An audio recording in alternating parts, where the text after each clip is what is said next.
In ancient Egypt, roughly 4,000 years ago, there was a sweet so precious that eating it without permission could be treated as a crime. It was soft and sticky, made from honey and the boiled sap of a plant that grew along the muddy banks of the Nile. It was reserved for the pharaoh and, according to some accounts, offered to the gods themselves. An ordinary Egyptian who dared to taste it was reaching for something that did not belong to them. It belonged to royalty and to the divine. That sweet was the ancestor of the marshmallow. Now hold that image in your mind for a moment. A sacred confection, guarded like treasure, forbidden to common people, offered to gods on temple altars. And then picture what the marshmallow is today. A bag of squishy white cylinders you can buy for $1 or $2, pumped so full of air and sugar that it barely counts as food, jammed onto a stick and set on fire by children at a campfire. The distance between those two things, between a sacred medicine of the pharaohs and a bag of puffy sugar at the checkout counter, is one of the strangest journeys in the entire history of food. Because the marshmallow did not start as a candy at all. For most of its 4,000-year existence, it was not a treat. It was medicine. A serious, respected, sometimes sacred medicine, prescribed by the most famous physicians of the ancient world for coughs, wounds, sore throats, and pain. The candy came almost at the very end. And the plant that gave the marshmallow its name, the plant that made it real, was quietly abandoned along the way and replaced by something else entirely. Most people who eat marshmallows today have no idea there was ever a plant at all. This is the story of how a healing root from an Egyptian marsh became the fluffiest, most artificial, most beloved sugar cloud on earth. Let us start where it began, in the mud. There is a real marshmallow plant. This surprises almost everyone. The soft white candy is named after an actual living thing, a flowering herb that has grown wild across Europe, Western Asia, and North Africa for thousands of years. Its name is Althaea officinalis, and both halves of that name tell you exactly what this plant was to the people who used it. The word Althaea comes from the ancient Greek word meaning to heal. The word officinalis is an old label used for plants that were kept in apothecaries, plants officially recognized as medicine. Put them together, and the plant's very name means, roughly, the healing medicine. It belongs to the mallow family, which makes it a relative of the hollyhock and the hibiscus. It grows tall, up to 5 or 6 feet, on tough woody stems with soft velvety leaves and pale pink flowers. And crucially, it grows in wet, boggy, marshy ground, along riverbanks and in wetlands. That is where the first half of its common name comes from. A mallow that grows in the marsh. A marshmallow. The magic of the plant is hidden in its roots. If you dig up the thick, tough roots of the marshmallow and cut into them, you find them full of a thick, slippery, jelly-like substance. Botanists call this mucilage. It is a natural gel produced by the plant, and it has a genuinely soothing quality. When you swallow it, it coats and calms irritated tissue in the throat and the stomach. Applied to the skin, it soothes inflammation. This was not folklore. The soothing property is real, and it comes from the plant's chemistry. The marshmallow root is packed with compounds that form a gentle protective coating over irritated membranes, which is exactly why, long before anyone dreamed of turning it into candy, healers across the ancient world reached for this plant again and again whenever someone was sick. The people who first understood this, and who first turned the plant into something sweet, lived along the Nile. The earliest known use of the marshmallow as both medicine and sweet comes from ancient Egypt, around 2,000 years before the Common Era. That is 4,000 years ago, older than most of the famous pyramids you picture when you think of Egypt. The Egyptians harvested the roots of the marshmallow growing wild along the Nile and boiled them to release that thick, soothing sap. Then they mixed the sap with honey, and sometimes with nuts, seeds, and grains, cooking it down into a thick, sticky paste. As it cooled, it set into a soft, chewy sweet. This was, as far as we know, the first marshmallow in human history. And it was very different from what we eat today. It would have been denser, stickier, earthier, carrying the herbal taste of the root beneath the sweetness of the honey. But here is the part that matters most. This was not a snack. Making it was expensive and time-consuming, and the result was treated as something precious. According to the accounts that survive, this marshmallow confection was reserved for the pharaoh and the nobility, and it was used in offerings to the gods. Some sources say that for a common person to eat it was forbidden, even punishable. Think about what that means. The very first marshmallow was a luxury good and a sacred object at the same time. It sat on the tables of god-kings and on the altars of temples. It was, in the fullest sense, a treat fit for gods. The gulf between that and a modern bag of them selling for pocket change is almost impossible to overstate. The marshmallow began its life at the absolute top of society and spent the next 4,000 years slowly, steadily working its way down to everyone. And for most of that long journey, the thing that kept the marshmallow important was not its sweetness at all. It was its power to heal. Leave Egypt behind and follow the marshmallow across the ancient Mediterranean, and you find the same story repeating everywhere. This plant was one of the great medicines of antiquity, trusted by the most respected physicians of every civilization that encountered it. In ancient Greece, beginning around the 9th century before the Common Era, healers used the marshmallow to treat wounds and to soothe sore throats. A balm made from the plant's sap was pressed onto injuries to help them heal. The great Greek physician Hippocrates, the man often called the father of medicine, reportedly used marshmallow to treat a whole range of ailments, from bruises to digestive troubles. When the founder of Western medicine himself is reaching for your plant, you know it carried serious weight. The Romans embraced it too. Roman doctors used the marshmallow for toothaches, for insect bites and bee stings, and as a gentle laxative. In the 1st century, the famous physician and botanist Dioscorides carefully wrote down the medicinal uses of the marshmallow in his great Encyclopedia of Medicine, a work that would guide healers for well over 1,000 years afterward. The Romans also, notably, ate the plant as a food, especially in hard times, because the whole plant is edible. The knowledge spread further still. Arab physicians during the Islamic Golden Age ground up the leaves of the marshmallow to make poultices, using them as an anti-inflammatory treatment pressed against swollen and painful skin. And far to the east, in traditional Chinese medicine, related mallow plants were used to fight inflammation and ease coughing. Across thousands of miles and thousands of years, in completely separate cultures, healers kept arriving at the same conclusion. This humble marsh plant soothes, calms, and heals. By the European Middle Ages, the marshmallow had become a kind of all-purpose remedy. It was prescribed for upset stomachs, for chest colds and coughs, for insomnia, for sore throats, and for pain of many kinds. If you were sick somewhere in the medieval world, there was a decent chance a healer would hand you something made from this plant. For roughly 3,500 years then, this is what the marshmallow was: medicine. A serious substance found in the apothecary, not the sweet shop. Yes, the Egyptians had once mixed it with honey into a sacred sweet, but through most of history, the plant's identity was medical, not culinary. The soft candy we know simply did not exist yet.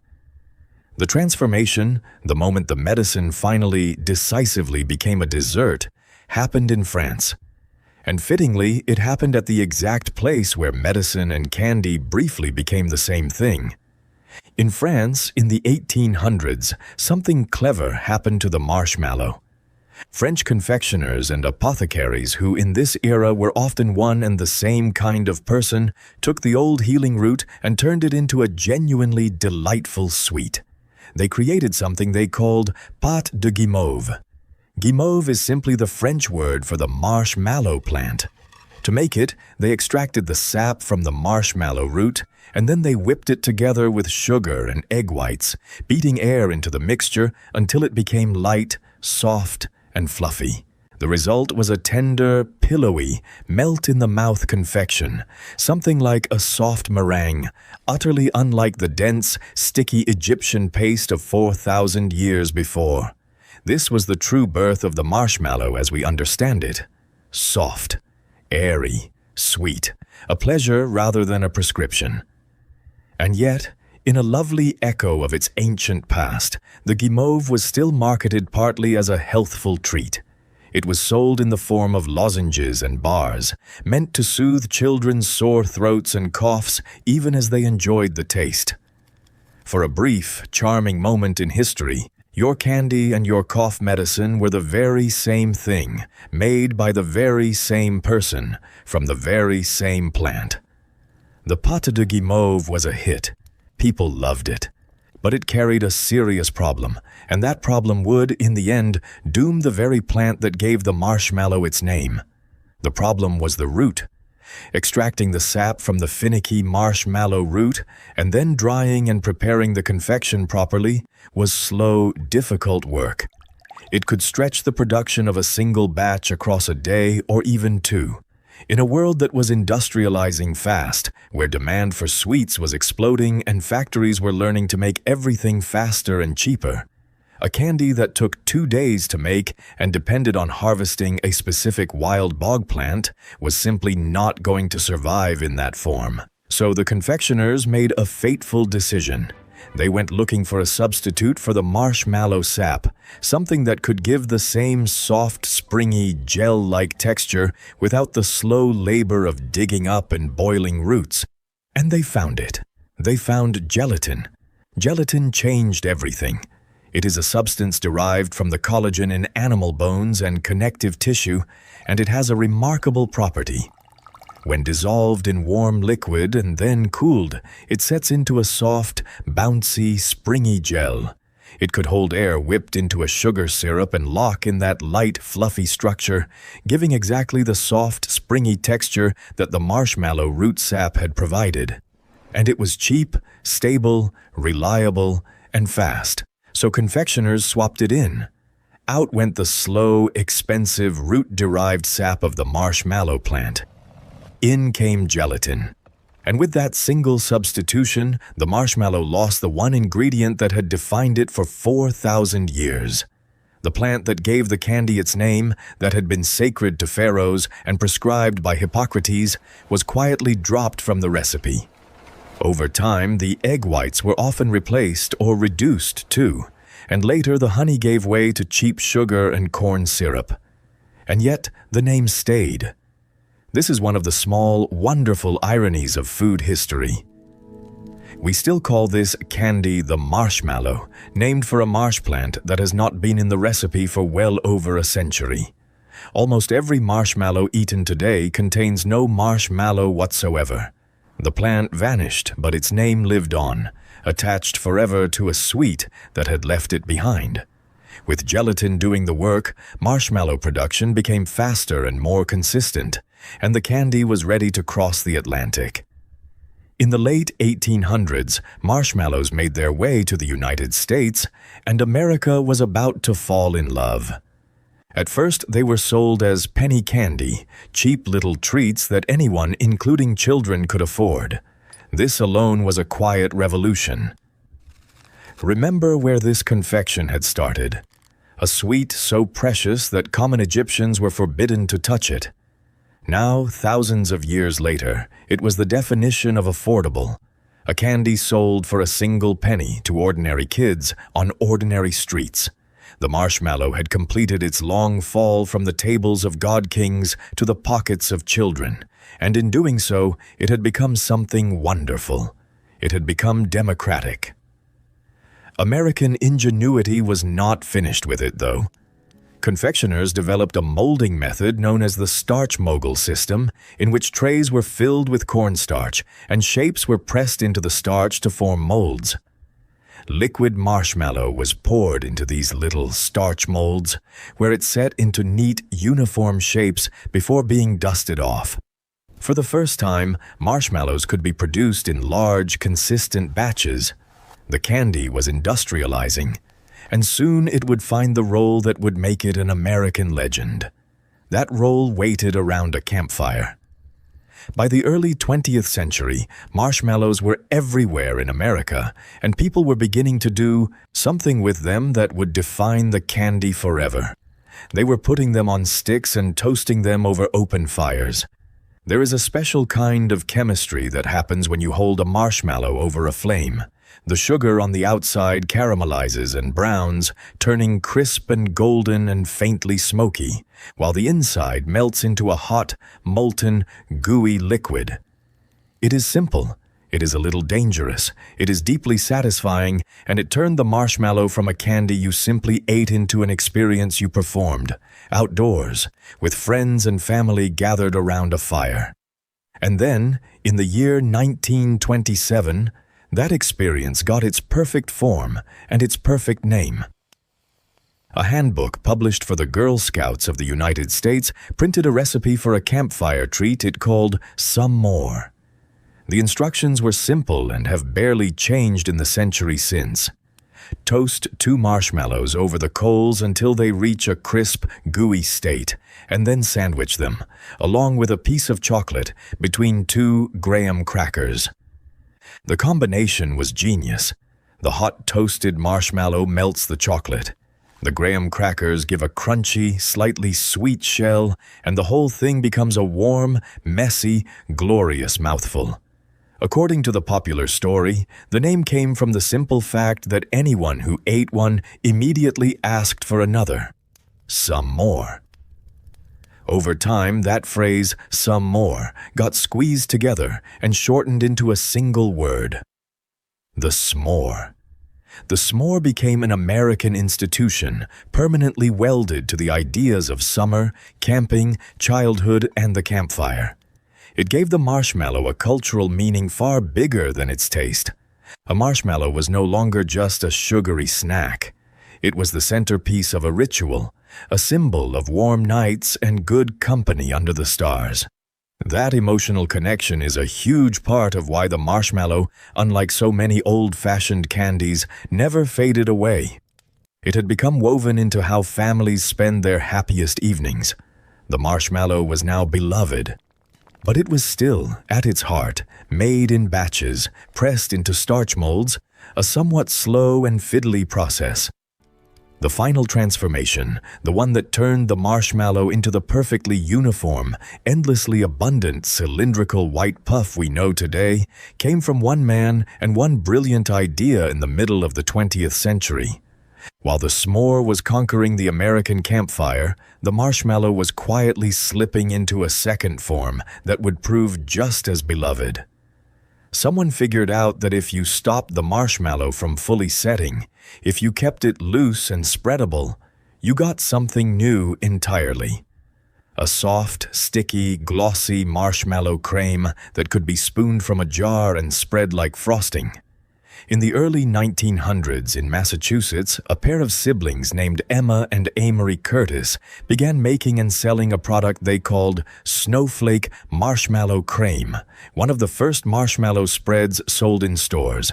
And in the year 1917 in the town of Somerville, Massachusetts, a man named Archibald Query started whipping up his own version of marshmallow creme in his kitchen and selling it door to door.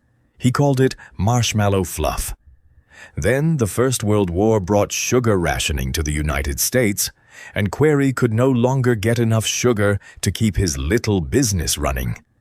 So he sold his recipe for the modest sum of $500 to 2 veterans of that same war named Alan Durkee and Fred Mower. Those 2 men built marshmallow fluff into a New England institution that survives to this day, still made, still sold, still spread onto sandwiches. Because the marshmallow creme gave America one of its most distinctive childhood foods.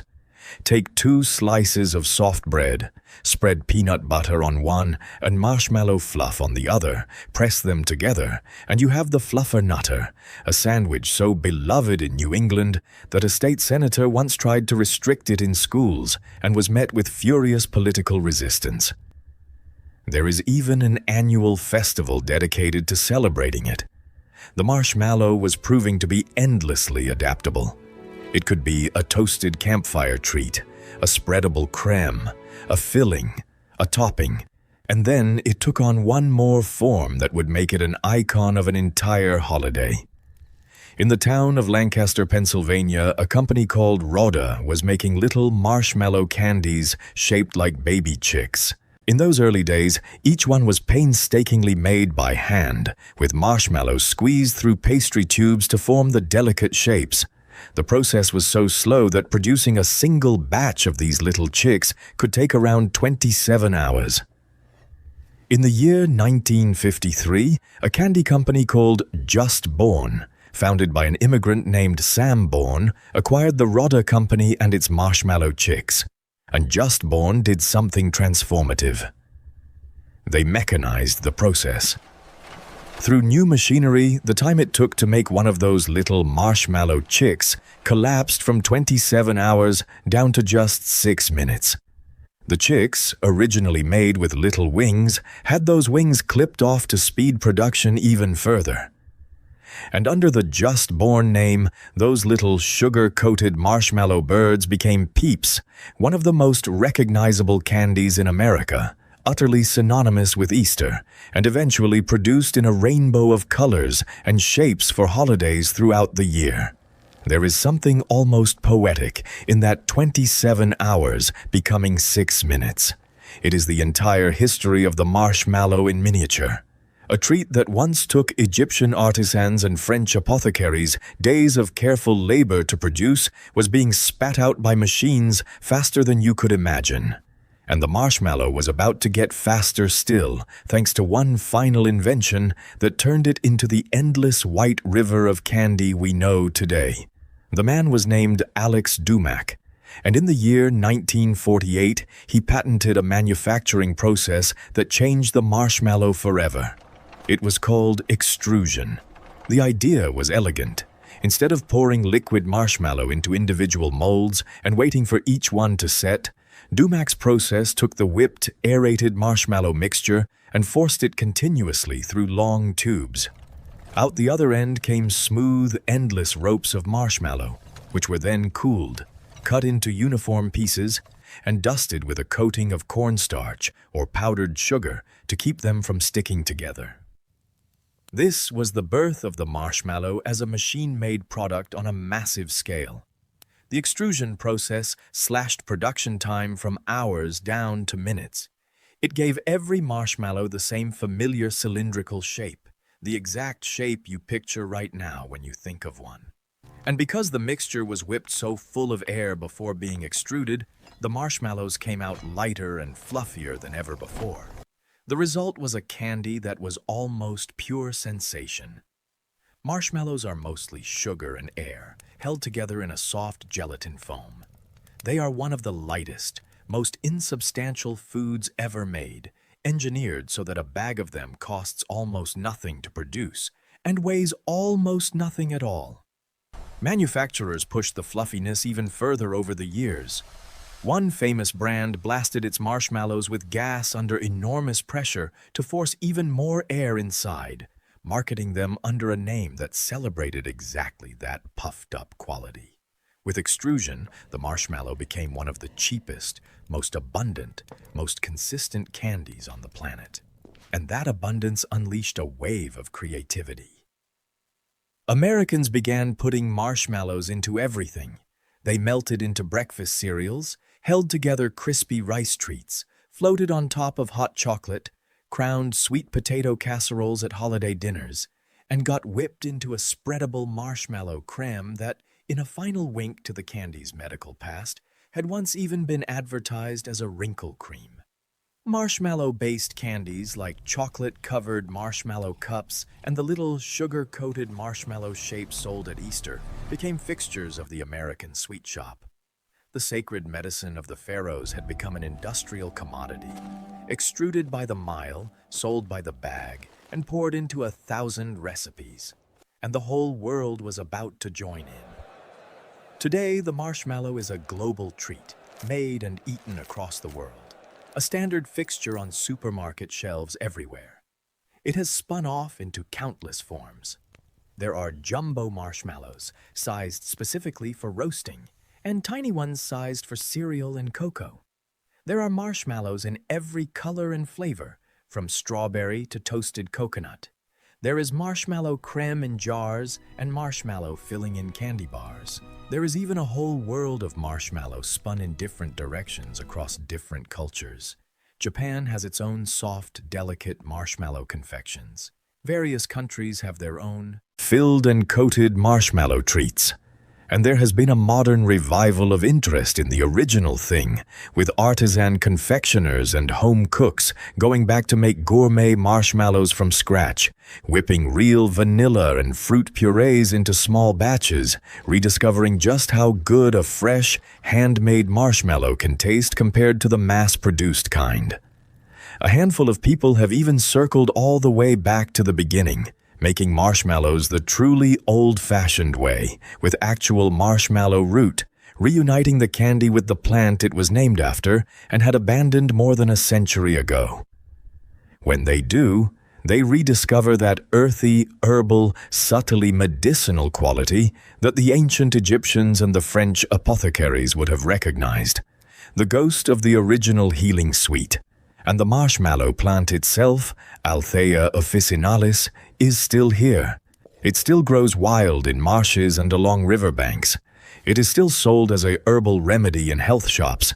Its roots still brewed into soothing teas for sore throats and coughs, still doing quietly, 4,000 years later, the exact job it did for Hippocrates and the pharaohs.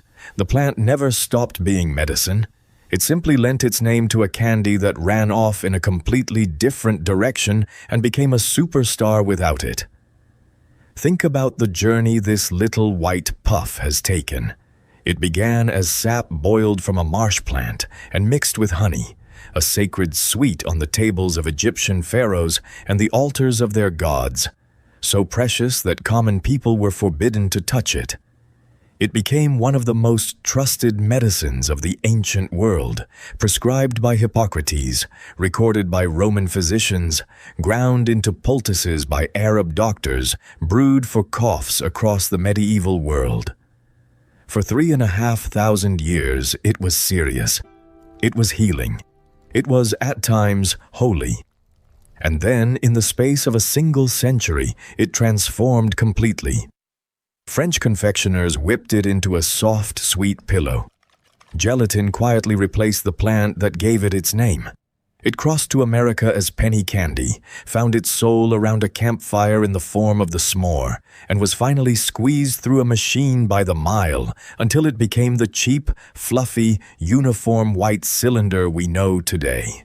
The marshmallow lost its plant, lost its medicine, lost its status as a sacred luxury, and in exchange, it gained the whole world. That is the strange arc of the marshmallow.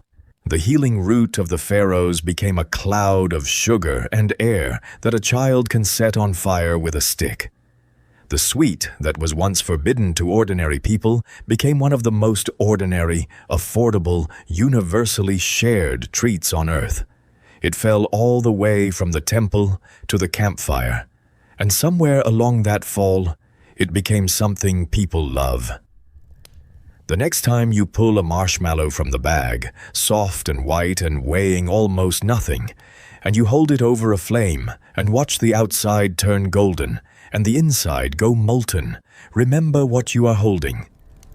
You are holding the last, sweetest echo of a medicine that healed the ancient world. A sacred treat that was once fit only for god-kings, transformed across 4,000 years into a little puff of joy that costs a penny and belongs to everyone. Not bad for a weed from a swamp. If you enjoyed this, hit subscribe and drop a comment telling us which part of the marshmallow's history surprised you the most. And make sure to like this video so more people